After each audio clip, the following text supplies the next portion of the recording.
back to doing your whatever you're doing. So we're waiting on Steve to come out of the restroom, so channel 2, and then we'll get going. Everybody's balanced, our white balance and everything good? Yeah. All right. All right, so, my camera's rolling. Put your battery back on the tripod. Yeah.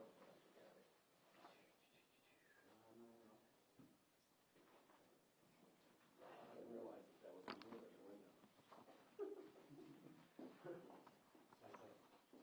Yeah. Don't watch.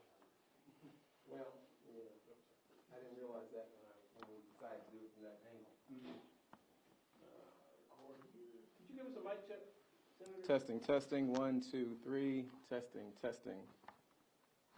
Could you say the alphabet for me, please? I can say the alphabet, or I can speak like this, and either way, I can sing a song, as long as you all join in. It's Moana, by the way. Moana, the first one. No? We're not doing that? No? Okay. No? Pediatric dentistry showing up right now. This is what I do for a living. So.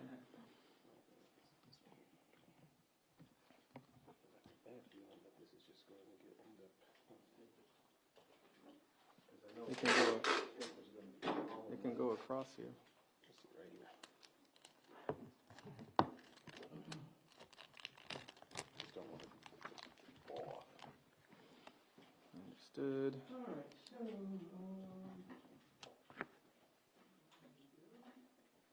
well, that guy over there, by the way, is a senator named Rashawn Kemp. He's also a senator. All right. His father, a wonderful, beautiful daughter named Brooklyn. And we may be looking at introducing a resolution that our Senator Kemp, so I want to make sure we bring that up. And Helen's going to see if she has a pen. okay. Oh, okay. An ink pen? No. Oh.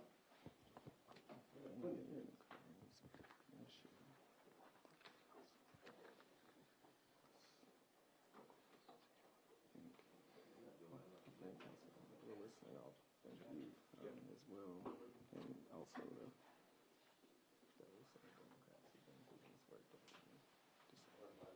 Doing this work at the whole time.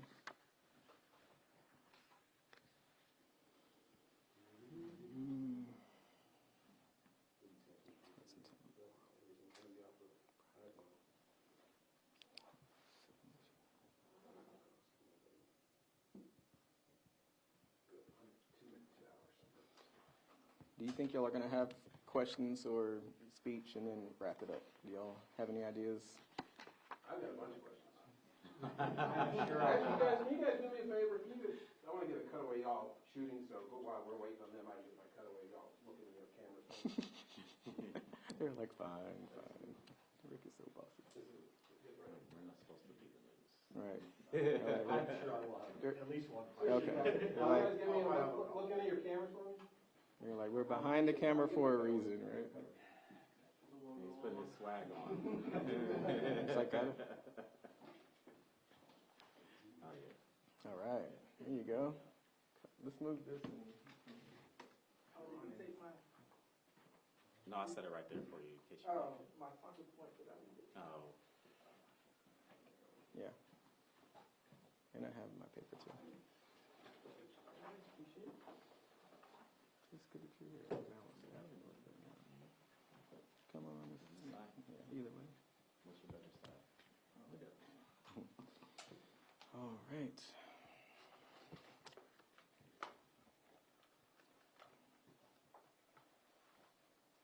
All right, guys, if you guys are ready, Senator Howard, you're up. All right.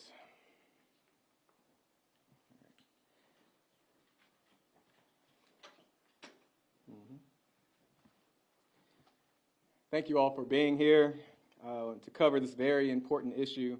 I want to thank Councilmember Willis for opening your home here in the city of South Fulton City Hall. Also thank my team member over at the state capitol, Senator Rashawn Kemp. So doing a great effort at the Gold Dome, along with Senate Democrats, where multiple bills have already been filed. But we are here because of a proposal of a 10,000-bed detention facility in a town with fewer than 5 1,000 residents. And that should give every Georgian pause. Residents have significant moral and practical concerns. These facilities, they carry significant infrastructure demands that small municipalities are simply not designed to absorb without profound disruption. Beyond the moral and infrastructure and all the other things, there are serious financial implications and long-term community impacts that must be evaluated with transparency and honesty. Georgia communities deserve meaningful consultation before any federal detention expansion occurs. Decisions of this magnitude should not be imposed from the top down. Local residents, local officials, and state leaders must have a voice before irreversible commitments are made that can fundamentally alter the character and the stability of a community. That is why moving with some urgency here to protect our communities before irreversible decisions are finalized. I'm introducing a Senate bill, some state level legislation that would prohibit the use of state resources, tax incentives, or infrastructure support for ICE warehouses and detention centers. Georgia taxpayers should not subsidize or facilitate large-scale federal detention expansion without clear public consent or accountability. This effort also aligns with my previous introduced legislation, Senate Bill 464, which would prohibit ICE from using facial recognition software in Georgia.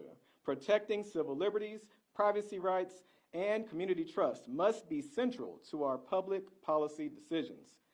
My colleague here, Senator Kemp, will be bringing forth a resolution to speak on this very issue. Also, there is a chorus of Senate bills from our fellow Democrats that speak to slowing down this machine coming from the federal government. We know that we don't have as much power as our federal government, but we do have power. We are on the right side of history, both sides of the aisle, Republicans and Democrats, your agriculture community, forestry, your folks in the city, outside the city, all over the state of Georgia. We know that this is a significant government overreach. Let me be clear, secure borders do not require industrial-scale detention facilities imposed without local consent. Georgia should not facilitate federal detention expansion at the expense of community stabilization. We have to make sure we have transparency and make sure we have responsible governance.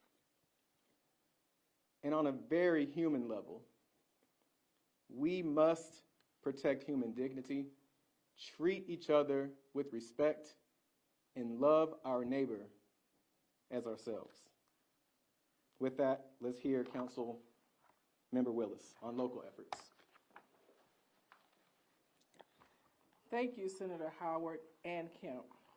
I want to thank you both for your leadership on this effort for helping us protect the citizens of South Fulton, and indeed across Fulton County and Metro Atlanta. Let me be clear.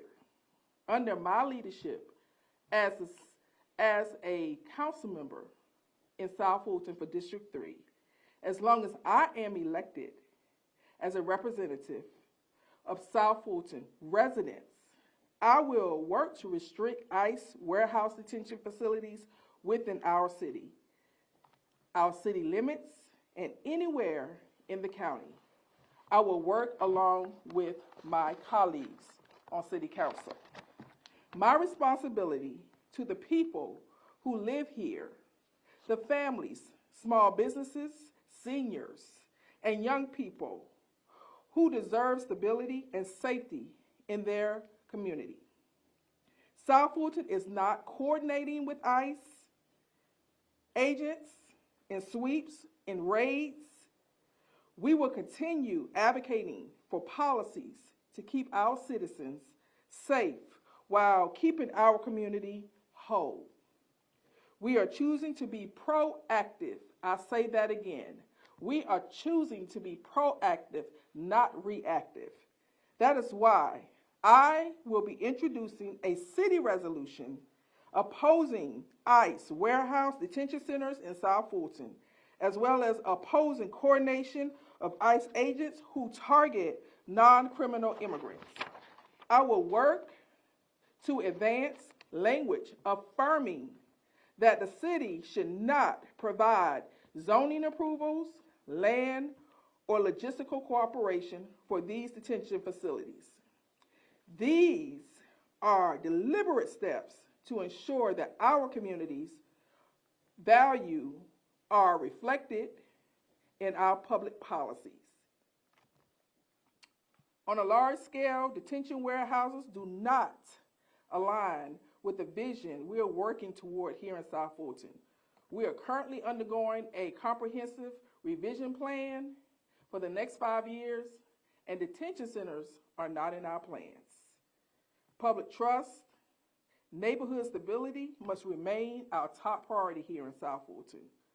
When we reside in our city, we want to feel safe and secure. We want our communities to flourish. When uncertainty and fear take root, it slows down the progress that we are making here in our city. As long as I serve the people here in South Fulton, I will stand for transparency, community, consent, and responsible governance.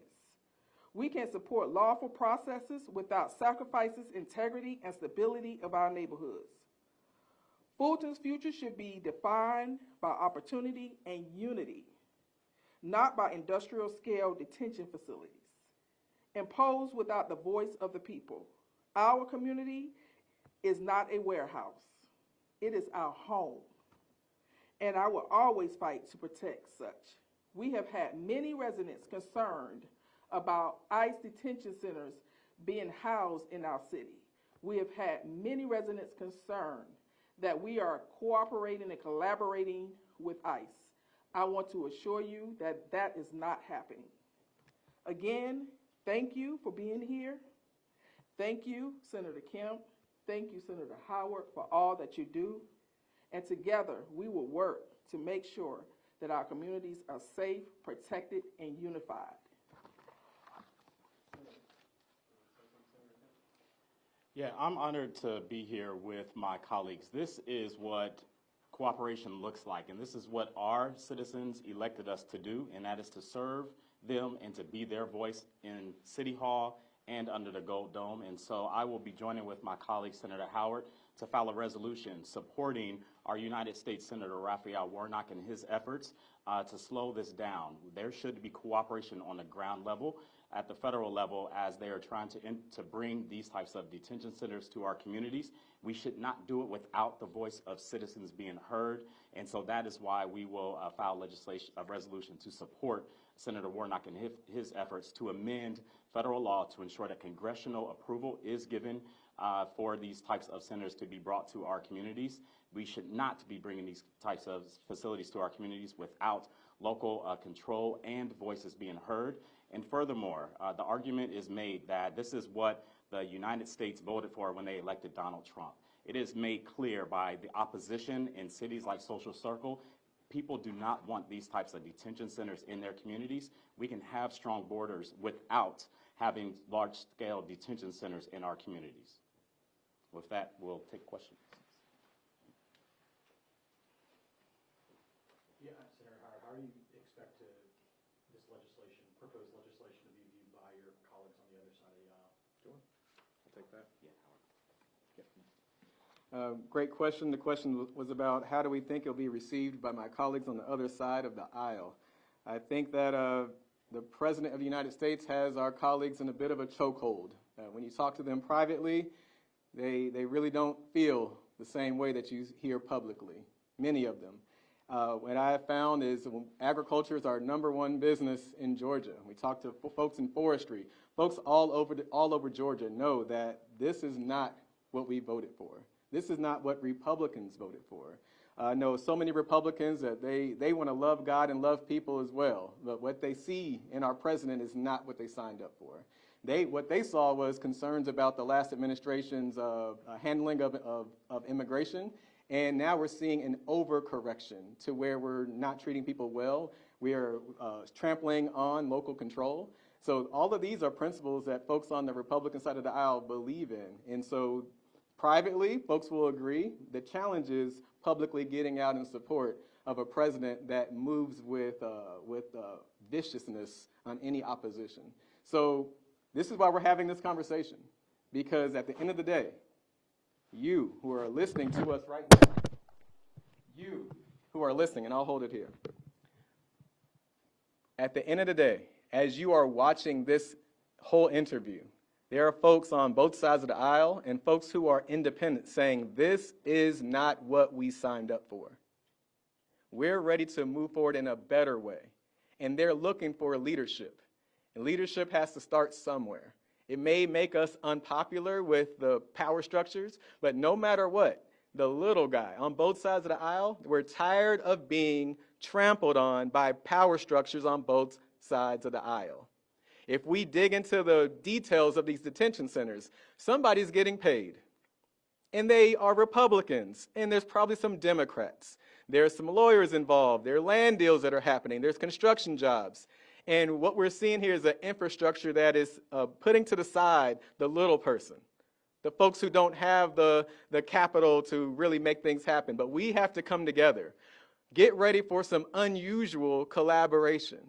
We have to stop thinking about left versus right to get things done. We have to move toward a right versus wrong. And we're in new territory. And so there's new leadership, there is new ideas. Even leadership has been there for a long time. People are rethinking, how do we move forward in this age of a domineering Donald Trump?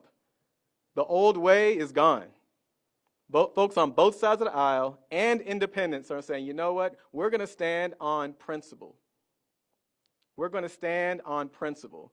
I mean, just listen to us now. We're talking Democrats talking about local control. Too much government overreach. The way we used to think about politics is dead. We have to move forward with a new way. And this ridiculousness that's happening at the federal level is forcing new coalition building. And it starts right here in our own backyard. And the people who are watching, they know it. And they're making their voice heard at the polls. And I want them to know that we have leaders who are thinking practically. They're thinking with some sense of morality and thinking about a United States that's even better than what we can even imagine.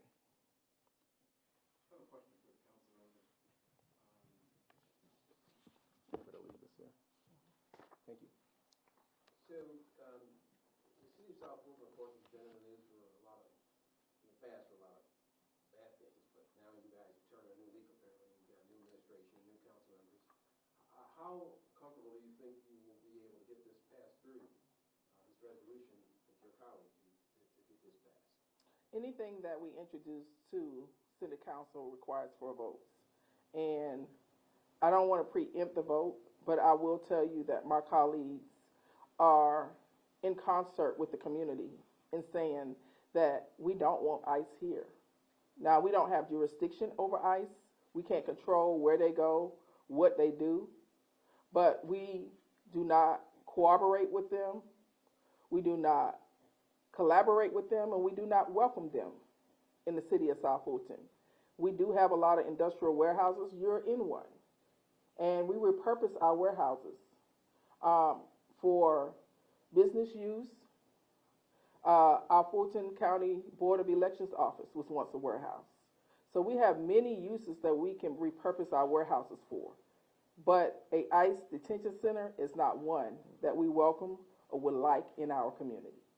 Are you worried that the federal government will just do what they want to do, and then, like what happened in Social Circle and Oakwood, they did it, they didn't even tell the city administration before they do it, it was there? Or will you take legal steps to try to stop it? That's always a concern. I don't know how much legality, I don't know what legal steps we can take. All we can do is do what we're doing now. We can voice our opinion. We can voice that this is not right. We don't want it in our community. And every city has control over the business license process and the zoning process. And so it is always a concern, but that's why we are here being proactive to let them know that this is not something we want in our community. And then question for Senator Howard over here. I did speak to one of your Republican colleagues over in the state House, sort of thing, so across in the other chamber, and he says, I showed him a little bit of your bill, and he goes, this bill's not going to have any support from Republicans based on the mandate from the president, like you mentioned, and how the Lincoln-Riley Act, this version, passed through. What do you have to say in response to that? Republicans don't believe that your bill has any chance to pass. Well, you'll find a lot of people who are stuck in the old way of thinking, left versus right thinking. We are in new territory, and people on both sides of the aisle believe in making sure that their voice is heard, making sure that local control is respected and honored, and making sure that we treat people with decency and respect. And this is why even now, voters are making their voices heard at the polls. They're also calling our offices like never before. People are listening even to this interview right now saying, you know what, I've been on the sidelines long enough, something has to give.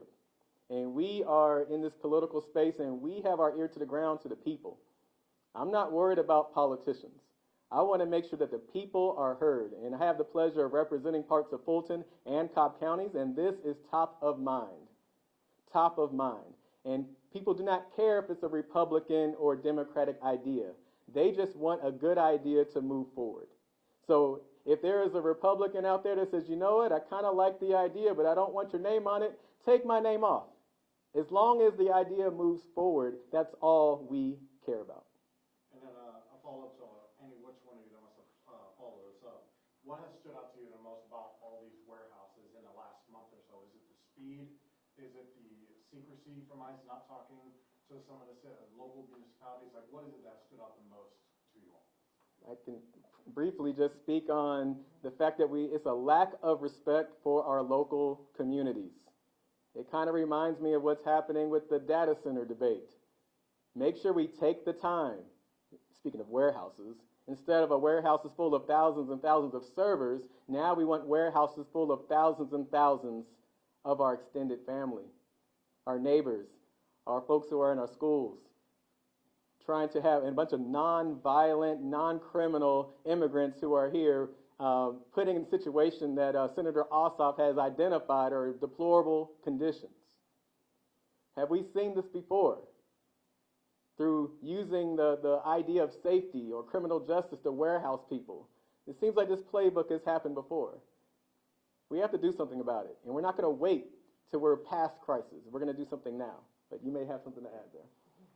Yeah, I'll add, what has surprised me the most, we have Republican-led cities that are opposing these detention centers from being in their communities. So this is not a Democrat versus Republican pushback. These are cities across the country that are saying, no, not here.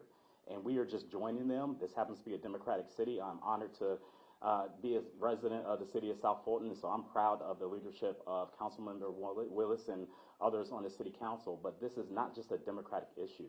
Republican cities and communities are saying, yes, we want strong borders, but we don't want to house thousands of people in detention centers in our communities. Nobody wants to see that in their community, and so that is what has surprised me the most about the opposition to these large-scale detention centers being brought to cities here in the state of Georgia. And I want to add one more thing. It's the lack of transparency, legitimacy, and trust. ICE is not speaking to our law enforcement community, our local law enforcement community. I was invited to a church last week full of ministers, and they had questions that we could not ask because ICE is not talking to the local communities. We see them delivering their trucks. We see them sitting on corners. We see them sitting in bushes, surveilling our communities. We know they have office space in our neighboring municipalities, but we don't know when they're going to come. We don't know what their mission is, and they're not speaking to our local law enforcement agencies. It's a lack of transparency. It's a lack of trust. And it's a lack of legitimacy that they are creating in our communities, and communities, especially in the city of South Fulton, where we have adopted the 21st century policing policies. And that policy says that you bring community, government, and residents together as one. And that's not what ICE is doing. Thank you. And And Councilmember, real quick, you mentioned in your resolution that you're trying to prevent warehouses or any detention center from coming to South Fulton. But have you been informed that there is a detention center in the works in South Fulton? Let me be clear, we have not been informed that they are coming to South Fulton, but they're not good about informing anyone about anything. They show up, they set up, and then they start targeting. And that is not the spirit of the 21st century policing policy. Anything else, guys? Everybody good? All right. Thank you all. Thank you. Thank you so much. Thank you.